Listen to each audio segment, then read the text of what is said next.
तुम्हारी बेटी घर में रहने लायक नहीं है, इसीलिए इसको घर से निकाल दिया।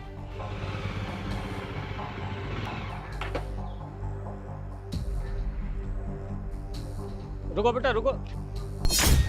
मुझे तुम लोगों से कोई बात नहीं करनी। बेटा बेटा सुनो तो सही। बेटा बेटा बेटा रुको तो सही। बेटा सुनो, बेटा सुनो। तुम लोगों की दिक्कत क्या है? क्यों पीछा कर रहे हो मेरा? बेटा हम तो आपसे बात करना चाह रहे थे, बस 2 मिनट हमारी बात सुन लो। बात सुन लो। मुझे तुम लोगों से कोई बात नहीं करनी और ना मुझे तुम्हारी बात सुननी है। अरे बेटा 2 मिनट बात तो सुन लो। बोलो क्या बात है? बेटा मेरी बेटी को और मेरी नाती को क्यों घर से निकाल दी?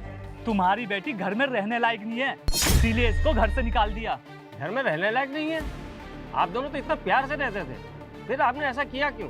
जब मैंने तुम्हारी बेटी से शादी की थी ना, तब मैंने तुम लोगों से दहेज में कुछ नहीं मांगा और ऊपर से शादी का खर्चा भी मैंने ही उठाया था। लेकिन जो तुम्हारी बेटी ने किया ना, उसके लिए मैं उसे कभी माफ नहीं करूंगा और ना मैं उससे कभी रिश्ता रखना चाहूंगा। मैंने ऐसा क्या बोला था? मैंने तो सिर्फ अपना हक ही मांगा था ना बस। क्या हक? घर तोड़ने को तुम हक मानती हो? क्या घर तोड़ना? बेटा मैं कुछ समझा नहीं। क्यों? तुम्हारी बेटी तो तुम्हें ले आई, पर तुम्हें इसने ये नहीं बताया कि मैंने इसको घर से क्यों निकाला। बेटा इसने तो मुझे सिर्फ इतना बताया है कि तुम दोनों की लड़ाई हुई है और आपने इसको घर से निकाल दिया।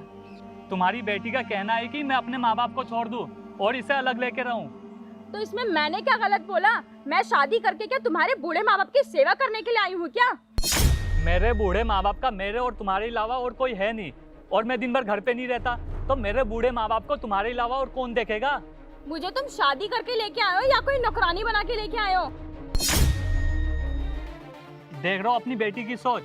मैं जब भी ऑफिस से आता हूँ तो तुम्हारी बेटी का एक ही कहना है कि अपना हिस्सा लेके अलग हो जाओ।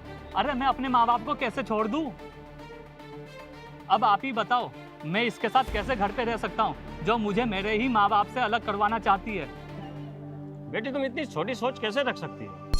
बेटा घर में तुम्हारी भाभी भी है, अगर वो भी मेरे साथ ऐसा करेगी तो मेरा क्या होगा? बेटी ये तुमने बहुत गलत किया, तुम्हें ऐसा नहीं करना चाहिए था। जैसे मैं तुम्हारा पापा हूँ वैसे वो भी तुम्हारे माँ बाप हैं। शादी के बाद लड़की का असली घर ससुराल ही होता है। देखो पापा जी, मैं इसे तो रखना चाहता हूँ अगर ये अपनी अलग होने की जिद छोड़ दे तो। अगर आज मैंने अपने बूढ़े माँ बाप को छोड़ दिया ना, तो कल को हमारा बच्चा बड़ा होकर के हमें छोड़ देगा, क्योंकि ऊपर वाला सब देखता है। बेटी दमाजी बिल्कुल ठीक कह रहे हैं, जैसा करोगी वैसा भरोगी, क्योंकि जब ऊपर वाले की लाठी चलती है ना तो उसमें आवाज़ नहीं होती। मुझे मेरी गलती का एहसास हो गया है, प्लीज मुझे माफ कर दो, क्योंकि आज जो कुछ भी मैं तुम्हारे माँ बाप के साथ करूंगी, कल को हमारा बेटा बड़ा होकर हमारे साथ करेगा। बेटा मैं इसकी गलती के लिए मैं माफ़ी मांगता हूँ।